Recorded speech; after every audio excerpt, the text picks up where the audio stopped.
Hi friends, నిన్న జరిగిన big boss టాస్క్లో కళ్యాణ్ రీతు అయితే గేమ్ అయితే అన్నారు. ఆ టాస్క్లో అయితే కళ్యాణ్ అయితే గెలిచినాడు. గెలిచి ఫస్ట్ ఫైనలిస్ట్గా బిగ్ బాస్ 9లో అయితే అడుగు పెట్టినాడు. సో కళ్యాణ్ ఖచ్చితంగా ఫైనలిస్ట్ అవుతాడు. ఫైనల్ కప్పు కొట్టేది కూడా కళ్యాణే అనిపిస్తుంది. ఎందుకంటే ఫస్ట్ వీక్ నుంచి కళ్యాణ్ ఫస్ట్ ఒక 2-3 వీక్స్ పెద్దగా బిగ్ బాస్లో ఏమంతగా ఆడింది లేదు. అతను ఆడడానికి కూడా ఛాన్స్ ఏం రాలేదు. సో ఏమి ఇతను ఆర్మీ నుంచి వచ్చాడు, అందరితో కలవలేకపోతున్నాడు అని అనుకున్నారు.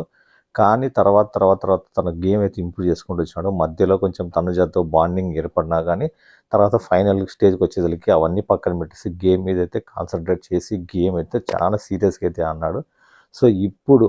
సో ఫస్ట్ వీక్ నుంచి బిగ్ బాస్లో ఇప్పటి వరకు ఏ ఓట్ పెట్టినా ఫస్ట్ టాప్లో ఉండేది తనుజ. అది తనుజ ఆడినా ఆడకపోయినా ఎట్లా ఉన్నా కానీ ఒక లేడీస్ ఫాలోయింగ్లో, లేడీస్తో ఒక సీరియల్ చూసే ఆడవాళ్ళ ఫాలోయింగ్తో తనుజ అయితే టాప్లో ఉంటుంది. అట్లా తనుజాని కిందకి నెట్టేసి కళ్యాణ్ అయితే ఇప్పుడు జరిగే ఓటింగ్స్లో ఆదిరెడ్డి కానీ, టాప్ యూస్ కానీ, శ్రీను 65 వీళ్ళ యూట్యూబర్స్ ఎవరు పోలింగ్ పెట్టినా కానీ ఖచ్చితంగా అయితే కళ్యాణ్ అయితే టాప్లో ఉంటున్నాడు. అట్లా టాప్లో ఉంటున్నాడు, దానికి సంబంధం లేకుండా టాస్క్ గెలిచి ఫస్ట్ అయితే అడుగు పెట్టినాడు కళ్యాణ్ అయితే. Hats off. అసలు ఇక ఆర్మీ ట్రైనింగ్ చేసిన వాళ్ళకి ఇది అసలు ఈ టాస్క్లు అసలు చాలా అంటే చాలా సముద్రం ఈదినోడికి పిల్ల కాలువలు బాయిలు ఎదిరే పెద్ద సమస్య ఏం కాదు.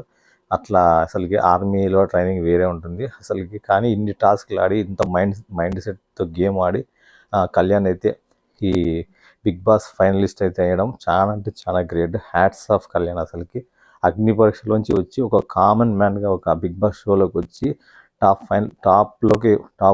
1 ఫైనలిస్ట్ కావడం అంటే చాలా అసలు చిన్న విషయం కాదు. నిజంగా హ్యాట్స్ ఆఫ్ టు కళ్యాణ్.